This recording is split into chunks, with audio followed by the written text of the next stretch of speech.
नमस्कार दोस्तों। आज हम एक नया वीडियो देखते हैं। एक सन्यासी है, वो जंगल में रहते हैं और बहुत तपस्या करते हैं, तपस्वी है। और उनके पास सामान वगैरह वैसे कुछ नहीं रहता, लगभग नहीं के बराबर। तो लेकिन उनको एक दिन ना उनके मन में विचार आता है कि मेरी इतनी आध्यात्मिक प्रगति नहीं हो रही, मुझे अभी तक भगवान लाभ भी नहीं हुआ है और कुछ दिनों के भीतर या कुछ सालों में होगा, इसकी भी कोई गारंटी नहीं दिख रही है। अगर भगवान लाभ नहीं होता तो मेरा आयुष्य तो ऐसे ही व्यर्थ चला जाएगा और मैंने तो संसार के सुख भी नहीं देखे हैं। तो अभी भी समय है, क्यों ना मैं संसार में चला जाऊं। तो खैर वो निकलते हैं घर जाने के लिए। उनके मन में थोड़ा ग्लानि का भाव भी है, लेकिन वो सोचते हैं कि मैंने मेरे माताजी, पिताजी, भाई बहन, दोस्त, पैसा वगैरह इन सबका त्याग किया, फिर भी भगवान लाभ नहीं हो रहा है, तो अभी कम से कम कुछ सुख संसार के तो ले लूँ फिर। और जब पैदल पैदल चल रहे हैं और एक राज्य में आते हैं,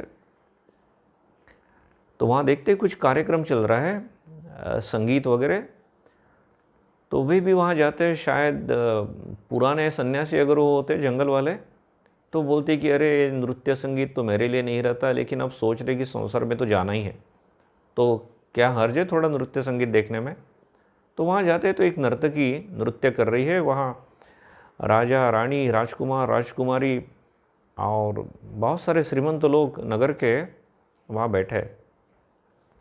तो बहुत देर तक नर्तकी नृत्य कर रही है और ये भी देख रहा है अपना सन्यासी।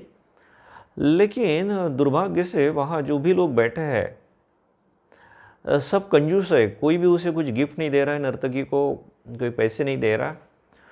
तो बड़ी मायूस हो गई, उदास हो गई और वो सोचती है कि क्या फ़ायदा, 3 प्रहर तो हो गए हैं।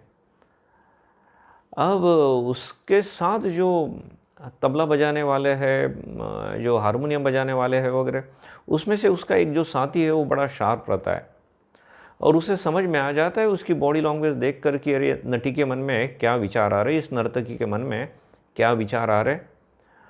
तो तुरंत एक नया गीत शुरू कर देता है। गीत की पंक्तियाँ कुछ ऐसी है: बहुत गई, थोड़ी रही, थोड़ी भी चली जाए, नटक है सुन नटी, ताल भंग ना हो पाए। अब बाकी लोगों को तो कुछ विशेष समझा नहीं है, लेकिन नर्तकी को बस वो इशारा काफ़ी था और फिर से उत्साह के साथ नाचने लगी। नर्तकी को क्या इशारा था कि नट बोल रहा है कि हे नटी, तुमने 3 प्रहर तो मेहनत की है, अब एक ही तो प्रहर बचा है, शायद इस एक प्रहर के बाद कोई कुछ बख्शिश दे दे। तो तुम एक प्रहर के लिए अब क्यों गड़बड़ कर रही हो, तुम्हारा ताल भंग क्यों कर रही हो, तुम नाचती रहो। तो उसे भी समझ में जाता है और वो अपना नृत्य फिर से उसी उत्साह के साथ करती है। बाकी के लोगों को विशेष कुछ समझ में नहीं आया, लेकिन अब इस नट ने जैसे ही कहा ना, बहुत गई थोड़ी रही, तो ये जो हमारा सन्यासी है उसने फट से अपना ब्लैंकेट, उसके कंधे पे एक ब्लैंकेट था, वही उसकी संपत्ति थी, वो एक ब्लैंकेट नर्तकी की तरफ फेंक दिया। तो नर्तकी को भी बड़ा अच्छा लगा कि चलो कुछ तो मिला है। और ये जो राजा का लड़का है, उसके गले में एक मोती की माला है, मोती का हार है, उसने भी फेंक दिया नटी की तरफ। तो राजा तो देख रहा है, अरे क्या हो गया इसको। फिर जो राजकुमारी है उसने भी अपना डायमंड नेकलेस निकाला, वो भी ब्लैंकेट के ऊपर रख दिया। जो नगर सेठ है उन्होंने अपनी डायमंड रिंग निकाली, उन्होंने दे दी। अब ये राजा सोच रहा था कि अरे यार क्या हो गया इन लोगों को। खैर वो नटी को तो बड़ा आनंद आया और वो नृत्य का कार्यक्रम समाप्त हुआ, सब लोग जाने लगे। तो राजा ने सबसे पहले उस सन्यासी को रोका, बोले रुको। और राजा उसको बुलाता है और उस बहुत सारे लोगों ने और कुछ दिया होगा। तो राजा कहता है कि भाई ऐसा क्या हुआ कि तुमने ब्लैंकेट दे दिया, तुम तो ऐसा ही नृत्य देख रहे थे। तो बोले राजन, वो नटी मेरी गुरु है, वो नटी मेरी गुरु है। बोले कैसे? बोले मैं सोच रहा था कि मुझे ईश्वर लाभ तो कुछ हुआ नहीं, अब संसार में जाके कुछ सुख अगर मुझे मिल जाए तो अच्छा, इसलिए मैं अभी घर जा रहा था। बोले अच्छा फिर? लेकिन बोले उसने कहा बहुत गई थोड़ी रही, थोड़ी भी चली जाए, नट कहे सुन नटी, ताल भंग ना हो पाए। तो बोले वो मेरे लिए संदेश था कि हे सन्यासी, तुम्हारी बहुत सारी उम्र तो चली गई है भगवान का नाम लेते लेते, अब थोड़ी ही रही है, वो भी उम्र निकल जाएगी, चिंता क्यों कर रहे हो? तुम्हारा ताल भंग मत करो, तुम्हारा जो ध्येय है उससे च्युत मत होना, शायद भगवान लाभ कुछ ही दिनों में हो जाए। बस अभी मेरे मन में एक नई आशा जगी है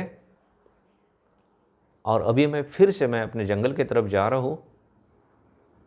बस अब भगवान के लिए ही आखिरी सांस तक प्रयास करूँगा।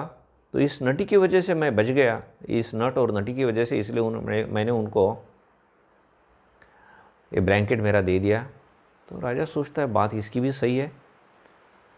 तो अपनी बेटी को पूछता है, बेटी ने डायमंड नेकलेस पहले दिया है, बाद में वो लड़के ने दिया है। तो लड़की को पूछता है, सबसे पहले वो जो नगर सेठ है उनको पूछता है कि आपने डायमंड की रिंग क्यों दी? हमारा क्रम थोड़ा गलत हो गया था। तो नगर सेठ बोलते हैं कि मेरा लड़का व्यापार के लिए गया है जहाज लेकर और उसका कोई ठिकाना नहीं है, कोई समाचार नहीं है। मैं बहुत उदास हो गया। आज मैं सोच रहा था घर जाके मैं आत्महत्या कर लूँ, लेकिन इन्होंने एक मुझे बहुत बड़ा एक सबक सिखाया कि अरे इतने दिन तो गए हैं सेठ जी, थोड़े दिन है वो भी निकल जाएंगे, शायद आपका बेटा वापस आ जाएगा और आप क्यों गड़बड़ कर रहे हैं? तो बोले मैं बहुत खुश हुआ कि अरे शायद भगवान ही इनके मुंह से बोल रहे हैं। तो राजा सोचता है बात ये भी सही है, तो इसलिए बोले मैंने इनको खुश होकर मेरी डायमंड रिंग दे दी। लड़की को पूछता है अच्छा, बोले तुमने क्यों दी? तुम तो 3 प्रहर तो तुम भी नृत्य फ्री में देख रही थी, बाद में देखा कि तुमने डायमंड नेकलेस दे दिया इतना कॉस्टली। तो बोलते पिताजी माफ़ कीजिए, लेकिन आप इतने कंजूस हैं ना कि अगर मेरी शादी हो जाती है तो आपको शादी का खर्चा हो जाएगा, बहुत सारी संपत्ति जाएगी, इसलिए बोले आप मेरी शादी भी नहीं करवा दे रहे हैं।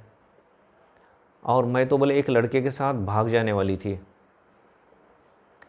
अब बोले समझ में आया, उस नट और नटी ने मुझे बता दिया कि बेटा बहुत गई, इतनी ज़िंदगी तो तुम्हारी गई है ना, अब थोड़ा और इंतज़ार करो, शायद ये भी निकल जाएगा और तुम्हें जो चाहिए मिल जाएगा। तो इसलिए मैं खुश होकर उनको दे दिया है। तो राजा सोचता है हाँ यार, मेरी बेटी की बात तो सही है, मैं बहुत गलत कर रहा था। और अपने बेटे को पूछता है, और बरखुरदार आप भी तो फ्री में देख रहे थे नृत्य, तो आपने क्यों दे दिया इतना महंगा मोती का हार? वो भी रुआसे स्वर में बोलता है, पिताजी क्षमा कीजिए, मैंने ऐसा नहीं करना चाहिए था, ऐसे विचार नहीं आने चाहिए थे मेरे मन में, लेकिन आ गए। बोले क्या विचार आए थे बताओ तो सही। बोले माफ़ करना पिताजी। उसके आंख में आंसू आ जाते बेटे के। पिताजी बोलते ठीक है बेटा, चिंता मत करो, मैंने माफ़ कर दिया। तो बोलता है पिताजी मेरी उम्र देखिए, मेरी उम्र बढ़ रही है, लेकिन आप अभी भी उस राज्य को चिपके हुए हैं, मुझे राजा भी नहीं बना रहे आप। मैं इतनी मेहनत करता हूँ, आपकी आज्ञा का पालन करता हूँ। बोले हाँ वो तो सब है, तुम मेरे अच्छे बेटे हो, लेकिन बोले आज मेरे मन में विचार आया था कि आपकी हत्या कर दूँ। तो राजा चौंक जाता है, लेकिन राजा वैसे अच्छा रहता है, उसको समझ में आ जाता है कि गलतियाँ मेरी है। लेकिन पिताजी बोले उन्होंने मुझे बता दिया कि बहुत गई थोड़ी रही। अरे इतना समय तो गया, अब थोड़ा रहा, थोड़े थोड़े के लिए क्यों अपने आयुष्य पर एक धब्बा लगा रहे हो। तो बोले इसने मैंने अपना विचार त्याग दिया आपकी हत्या का और खुश होकर इनको ये दे दिया। तो राजा सोचता है अरे ये सब बातें इनकी बराबर है। तो उसको बोलते बेटा कल ही तुम्हारा राज्याभिषेक कर दूंगा, और बेटी को भी बोलता है बेटी मुझे माफ़ कर देना, तुम्हारी बात सही है, मैं तुम्हारे लिए एक बहुत अच्छा लड़का ढूंढूंगा। और सन्यासी को भी साष्टांग प्रणाम करता है और सब इन लोगों का ठीक होता है। तो दोस्तों हम लोग भी जब हमारे मन में भी कभी न कभी निराशा के विचार आ जाते हैं, कुछ रिज़ल्ट अच्छा नहीं मिलता, नौकरी अच्छी नहीं मिलती, कभी हमारे संबंध एक दूसरे के साथ खराब हो जाते हैं, डिप्रेशन में जाते हैं हम।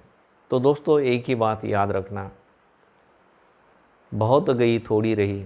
अरे इतना समय तो गया, भगवान ने इतनी हमें मदद की है, बस और कुछ समय है, शायद कुछ परीक्षा के कुछ और दिन हैं, कुछ और घड़ियां हैं, वो भी चले जाएंगे। लेकिन मेरे जीवन में एक प्रकाश आएगा ही आएगा, उजाला आएगा ही आएगा, अच्छा ही होगा। और बोलते रहिए बस इतना गया, थोड़ा रहा है अभी, थोड़ी भी चली जाए, ये जो रात है ना थोड़ी, वो भी चली जाएगी हमारे जीवन में। ये जो निराशा की रात है थोड़ी रही है अभी, वो भी चली जाएगी, आशा रखना दोस्तों।